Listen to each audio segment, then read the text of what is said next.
ये दोस्तों शुरू करते हैं मूल अधिकार और नागरिकता। ये मूल अधिकार और नागरिकता है दोस्तों। बीपीएससी के हर एग्ज़ाम में, यहाँ तक कि कंपटीशन के हर एग्ज़ाम में ये इंपॉर्टेंट टॉपिक है। यहाँ से एक क्वेश्चन निश्चित ही रहेगा दोस्तों। मूल अधिकार से और नागरिकता से किसी में से एक क्वेश्चन रहता ही है। साथ ही यहाँ पंचायती राज के अनुच्छेद भी हैं दोस्तों, इसे 2 क्वेश्चन निश्चित दोस्तों आ सकते हैं। तो पहले देखते हैं नागरिकता। नागरिकता कितने भाग में है? तो भाग 2 में है। अनुच्छेद 5 से अनुच्छेद 11 में है नागरिकता। तो अनुच्छेद 5 में क्या है? संविधान लागू होने के समय नागरिकता।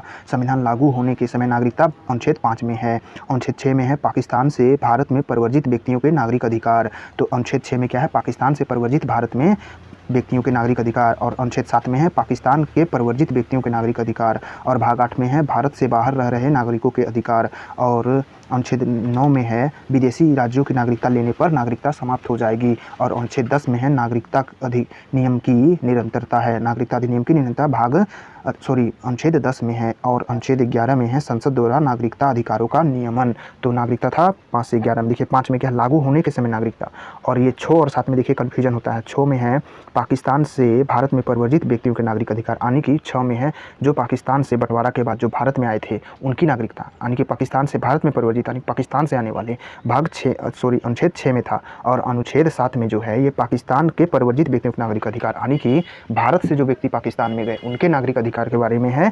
अनुच्छेद 7 में है। तो कैसे याद रखना है? 6 है पहले तो पाकिस्तान से जो आ रहे हैं भारत में उनकी नागरिक अधिकार। और अनुच्छेद 7 में है जो भारत से गए हैं पाकिस्तान उनके नागरिक अधिकार। और 8 में तो आधी है विदेश में रहने वाले व्यक्तियों का नागरिक अधिकार है। और 9 में है विदेशी नागरिकता लेने पर समाप्त। और 10 में नागरिकता अधिनियम के बारे में है। और 11 में संसद द्वारा नियमन है। और 5 में है संविधान लागू होने के समय नागरिकता। ये अनुच्छेद था। नेक्स्ट है मौलिक अधिकार। तो मौलिक अधिकार कितना है? भाग 3 में है। और 12 से 35 अनुच्छेद 12 से 35 में क्या है? मौलिक अधिकार भाग 3 में है। इसे मैग्ना कार्टा कहा जाता है मूल अधिकार को। तो अनुच्छेद 12 में क्या है? ये राज्य की परिभाषा है। अनुच्छेद 12 में 12 से 35 है ना अनुच्छेद, तो 12 में राज्य की परिभाषा। 13 में है कानून जो मूल अधिकार के प्रति असंगत घोषित किया जा सकता है। ये अनुच्छेद 13 है। इसके तहत सर्वोच्च न्यायालय और उच्च न्यायालय को यह अधिकार है कि वो संविधान जो विधानमंडल और संसद जो कानून बनाते हैं उनकी समीक्षा करते हैं। अगर यह मूल अधिकार को और संविधान का उल्लंघन करता है तो इसे निरस्त कर दिया जाता है। तो अनुच्छेद 13 के तहत किया जाता है। और अनुच्छेद 14 में है समानता के कानून है। अनुच्छेद 14 में है समानता है। और 15 में धर्म, जाति, लिंग, नस्ल और जन्म के आधार पर भेदभाव का विरोध किया गया है, यानी कि किसी के साथ आप लोग धर्म, जाति, लिंग भेदभाव नहीं कर सकते हैं। अनुच्छेद 15 में है। और अनुच्छेद 16 में है सार्वजनिक रोजगार के अवसर की समानता है। 16 में है जितने भी सार्वजनिक रोजगार हैं उनमें समानता होगा, किसी के साथ भेदभाव नहीं किया जाएगा। अनुच्छेद 16 में बताया गया है। और 17 में अस्पृश्यता का अंत है। 18 में उपाधियों का अंत है। अनुच्छेद 19 में अभिव्यक्ति की स्वतंत्रता है, बोलने की आज़ादी। और अनुच्छेद 20 में है अपराध दोषसिद्धि के संबंध में संरक्षण है। अनुच्छेद 20 में और अनुच्छेद 21 में है जीवन एवं अभिव्यक्ति की स्वतंत्रता है, जिसमें 21 का ए जोड़ा गया था 66वां संविधान संशोधन द्वारा। 21 का ए में शिक्षा का अधिकार 6 से 14 वर्ष के बच्चों को लिए दिया गया, ये 66वां संविधान संशोधन के तहत जोड़ा गया था। अनुच्छेद 21 का ए क्या है? तो शिक्षा का अधिकार 6 से 14 वर्ष के बच्चों के लिए। और 21 में है जीवन एवं व्यक्तिगत स्वतंत्रता है। अनुच्छेद इसी को प्राणहीन एवं दैहिक स्वतंत्रता बोला जाता है। 21 में 22 में है कुछ मामलों में गिरफ्तारी के विरुद्ध संरक्षण मिलता है। अनुच्छेद 22 में। अनुच्छेद 23 में मानव व्यापार और बच्चों से श्रम नहीं करवा सकते, इसका संरक्षण है। अनुच्छेद 23 में। अनुच्छेद 24 में है बच्चों को कारखानों में नहीं लगा सकते, 14 वर्ष से कम उम्र के बच्चों को कारखानों में नहीं लगा सकते। अनुच्छेद 24 में है। और अनुच्छेद 25 में है धर्म के आचरण और अभ्यास, प्रचार प्रसार की स्वतंत्रता है, धार्मिक स्वतंत्रता है 25 में। और 26 में है धार्मिक मामलों में प्रबंधन करने की स्वतंत्रता। अनुच्छेद 26 में है धार्मिक मामलों में प्रबंधन करने की स्वतंत्रता। और 26 में है किसी विशेष धर्म को प्रोत्साहन करने के लिए टैक्स की स्वतंत्रता है, यानी कि किसी विशेष धर्म को प्रोत्साहन के लिए टैक्स नहीं लगाया जा सकता। अनुच्छेद 27 में है कर से छूट है। अनुच्छेद 28 में है कुछ शैक्षणिक संस्थानों में धार्मिक निर्देशों को उपासना को उपस्थित होने की स्वतंत्रता, यानी कि धार्मिक उपासना और कोई भी अपना शैक्षणिक संस्थान में धार्मिक उपदेश और उपासना होकर उपस्थित हो सकता है, स्वतंत्रता है इसमें। अनुच्छेद 28 में है। और अनुच्छेद 29 में है अल्पसंख्यकों के हितों का संरक्षण है। और अनुच्छेद 30 में है अल्पसंख्यकों को शैक्षिक संस्थान खोलने की चलाने के अधिकार। अनुच्छेद 30 में है। अनुच्छेद 31 में है संपत्ति का अनिवार्य अधिग्रहण, जिसे अब निरस्त कर दिया गया है। अनुच्छेद 31।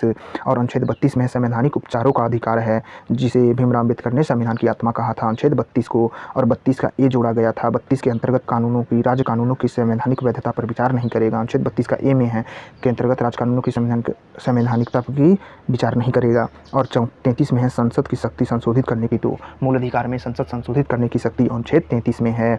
और अनुच्छेद 34 में है किसी स्थान पर सैन्य शासन लागू होने के समय पर रोक है, यानी कि मार्शल लॉ लागू होने पर रोक अनुच्छेद 34 में है। और अनुच्छेद 35 में है इस भाग के प्रावधानों को प्रभावी बनाने की संबंधी विधायन है, नियम है। तो अनुच्छेद 35 में क्या है, तो मूल अधिकार के प्रावधान को प्रभावी बनाने के संबंध में विधि है।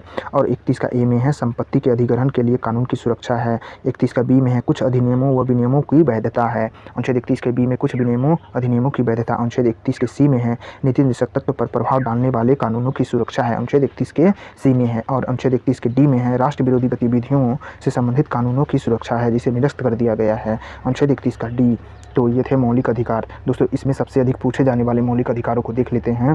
तो जैसे पूछा जाता है ये 15 में है धर्म जाति लिंग स्थान पर भेदभाव नहीं कर सकते। और 17 अस्पृश्यता का अंत को पूछा जाता है। उसी तरह से पूछा जाता है अभिव्यक्ति की आज़ादी बोलने की स्वतंत्रता 19 में है, इसी में प्रेस की स्वतंत्रता भी है। और 21 को पूछा जाता है जीवन और व्यक्तिगत की स्वतंत्रता, यानी कि दैहिक स्वतंत्रता, प्राण और दैहिक स्वतंत्रता है। और 86वां संविधान संशोधन 21 के MEC को जोड़ा गया था। और इसी तरह पूछा जाता है 24वां बच्चों को कारखानों में नहीं रख सकते, 14 वर्ष से कम उम्र के बच्चों को। और उसी प्रकार से पूछा जाता है ये सबसे ज़्यादा जो याद नहीं रहता है उसको याद रखना है। जैसे ये 26 है धार्मिक मामलों में प्रबंधन की स्वतंत्रता। और 27 है कुछ विशेष धर्म को प्रोत्साहित करने के लिए टैक्स से छूट मिलेगा 27 में। अनुच्छेद 28 में है कुछ शैक्षणिक संस्थानों में धार्मिक उपदेश और उपासना में उपस्थित होने की स्वतंत्रता, अनुच्छेद 28 में। जबकि 29 में है अल्पसंख्यकों के हितों का संरक्षण।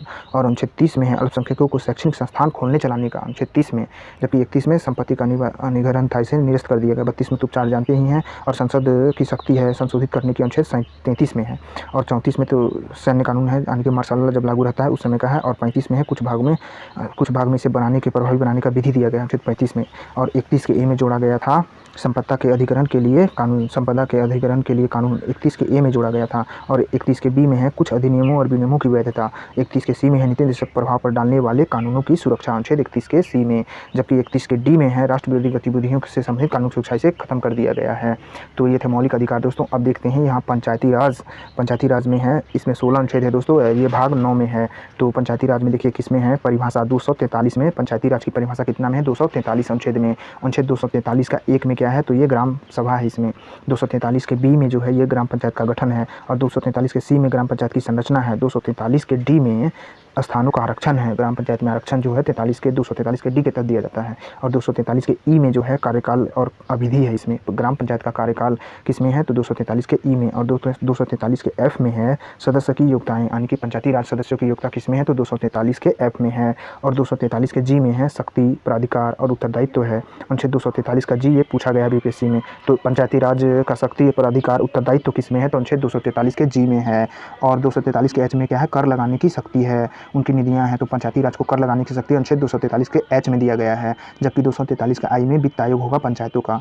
और 243 के जे में होगा लेखाओं की संपरीक्षा होगा पंचायतों का। और 243 में के में है पंचायतों का निर्वाचन है, 243 के में पंचायतों का निर्वाचन। और संघ राज क्षेत्रों में लागू होना पंचायती राज यह 243 के एल में है। और इस भाग का कपित्य क्षेत्र में लागू न होना ये 243 के एम में है। इस भाग की पंचायती राज का कपित्य क्षेत्रों में लागू न होना जो 243 के एम में है। और विधि और पंचायतों का बना रहना ये विधियों का बना रहना ये अनुच्छेद 243 के एन में है। तो देखिए ज़्यादा पूछे जाने वाला क्या क्या पंचायती राज अनुच्छेदों में पूछा जाएगा कि पंचायती राज का परिभाषा किस में है, तो 243 अनुच्छेद में। और ग्राम सभा का गठन किस में है, तो 243 के क में। और ग्राम सभा यानी कि पंचायतों का गठन किस में है, तो 243 के बी में है। ग्राम पंचायत का गठन 245 के बी में। एक में 245 में परिभाषा था और ए में ग्राम सभा था, 2 में गठन था, सी में संरचना है, पंचायतों का संरचना सी में है। और डी में आरक्षण है पंचायतों का। और इसके जब बात पूछा जाता है कि वित्त आयोग पंचायत का कितना 243 के आई में है, जबकि पंचायतों को कर लगाने का अधिकार एच में है। उसी तरह सदस्य की योग्यता एफ में है, जबकि कार्यकाल का विधि पंचायतों का 243 के ई में है। और उसी तरह से पंचायतों का शक्ति, प्राधिकार, उत्तरदायित्व ये अनुच्छेद 243 के जी में है, इसको पूछा गया है। उसी तरह से पंचायत का निर्वाचन अनुच्छेद 243 के में है। तो ये था दोस्तों पंचायती राज और मूल अधिकार और नागरिकता के अनुच्छेद। दोस्तों इसे बार बार क्वेश्चन पूछा जाता है। धन्यवाद, इसे देखते रहिए, सुनते रहिए।